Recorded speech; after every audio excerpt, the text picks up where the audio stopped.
Teman-teman, Assalamualaikum. Salam sehat untuk kita semua. Sekarang ini saya ingin membicarakan tentang bagaimana menulis paragraf dengan baik. Semoga ini bisa berguna untuk kita semua. Kita tahu dalam sebuah tulisan ilmiah, paragraf adalah bagian dari sebuah tulisan yang sangat penting karena sebuah tulisan dibangun dari paragraf. Kita mulai.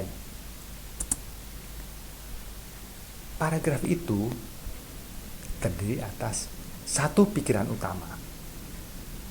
Dan hanya satu pikiran utama saja. Adanya di kalimat utama. Kalimat utama itu adanya di awal paragraf dalam suatu tulisan ilmiah. Dalam tulisan yang bukan tulisan ilmiah, kalimat utama mungkin berada pada posisi yang berbeda. Tapi dalam tulisan ilmiah, kalimat utama berada di awal paragraf.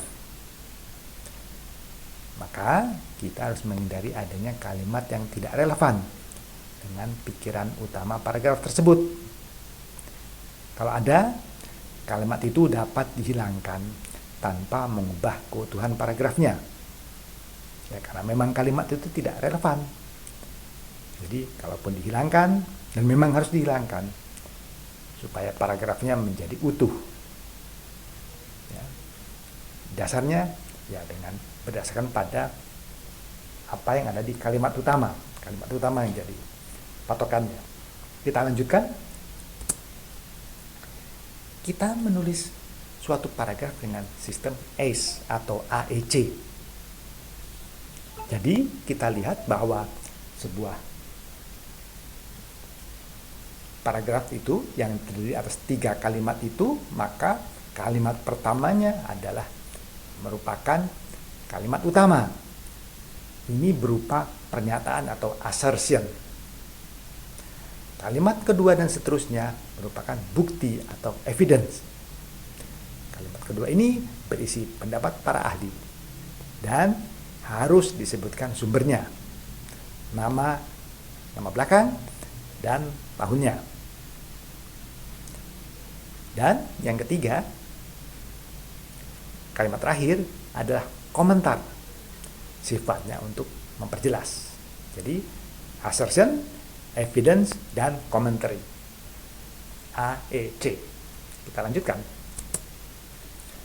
Kalimat utama adalah pernyataan penulis tentang suatu hal yang ditulis di paragraf, tentang isi paragraf itu. Kalimat yang lain, bagian lain dari suatu paragraf adalah pembuktian dari kalimat utama, pernyataan, atau assertion ini. Perlu diingat, assertion bukan kutipan. Assertion bukan bukti atau data tadi itu. Contoh sebuah kalimat utama atau assertion. Ini. Mamalia berkantung adalah binatang khas di Indonesia bagian timur. Itu pernyataan. Mungkin dia melihat, ada kanguru atau kuskus misalnya di Indonesia bagian timur. Nah, itu binatang berkantung. Binatang khas di Indonesia bagian timur. Indonesia adalah negara yang paling dominan di Asia Tenggara. Nah, ini suatu kalimat utama juga.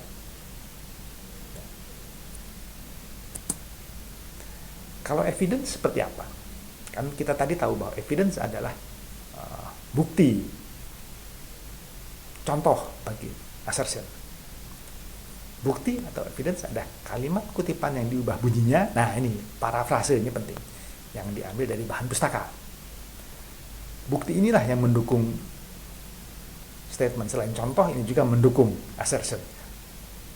Contohnya ini, penduduk Indonesia berjumlah 270 juta, data dari BPS tahun 2021. Nah, seperti ini. Kita lanjutkan. Kalau jenis yang ketiga, commentary atau komentar adalah analisis, menunjukkan pentingnya evidence atau E tadi dalam mendukung A atau assertion.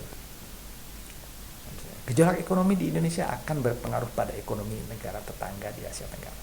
Nah, kalau tadi kalimat pertamanya, kalimat utamanya menunjukkan bahwa Indonesia itu penting, kalimat kemudian diberi bukti-bukti, evidence, wow, seperti ini pentingnya Indonesia di bidang ekonomi di Asia Tenggara. Nah, maka akhirnya kalimat terakhir komentarnya adalah gejolak ekonomi di Indonesia akan berpengaruh pada ekonomi negara tetangga di Asia Tenggara.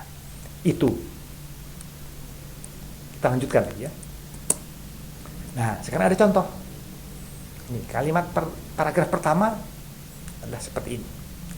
Kalimat pertamanya adalah perluasan perkebunan sawit di Indonesia termasuk sebagai penyebab kerusakan biodiversitas.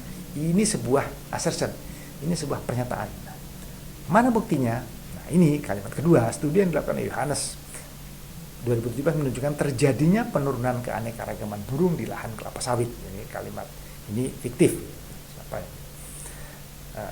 Tapi ini adalah contoh sebuah paragraf. Nah, maka perluasan kebun sawit merugikan berbagai makhluk hidup termasuk burung. Ya, seperti ini. Ya. Ini paragraf ya, walaupun paragraf fiktif tapi menunjukkan alur penulisan sebuah paragraf diawali oleh pernyataan atau assertion, diikuti oleh evidence atau bukti atau pendapat ahli, dan kemudian kalimat terakhir commentary, yaitu memberikan komentar atas apa yang sudah disampaikan oleh assertion dan evidence. Contoh kedua kita lihat. Ini virus COVID-19 merupakan suatu retrovirus, yaitu virus yang materi genetiknya adalah RNA. Molekul RNA ini yang mengatur perkembangbiakan virus COVID-19, sebagaimana yang dilakukan oleh Vygotsky 2021. Ini evidence-nya. Nah, kalimat ketiga, commentary, sekarang ini tidak diberi tanda ya, tapi kita sudah tahu bahwa kalimat pertama itu assertion, kalimat keduanya evidence. Bisa saja ditambah oleh satu kalimat lain, jadi lebih dari 3, ini minimal 3 kalimat. Nah, komentarnya adalah hal ini menunjukkan bahwa virus COVID-19 tidak memiliki DNA. Ya, karena virus ini virus RNA, jadi molekul RNA dan kemudian DNA, virus COVID-19 tidak memiliki DNA. Demikian penjelasan tentang cara penulisan paragraf disertai oleh 2 contoh. Terima kasih atas perhatian kita semua. Salam sehat.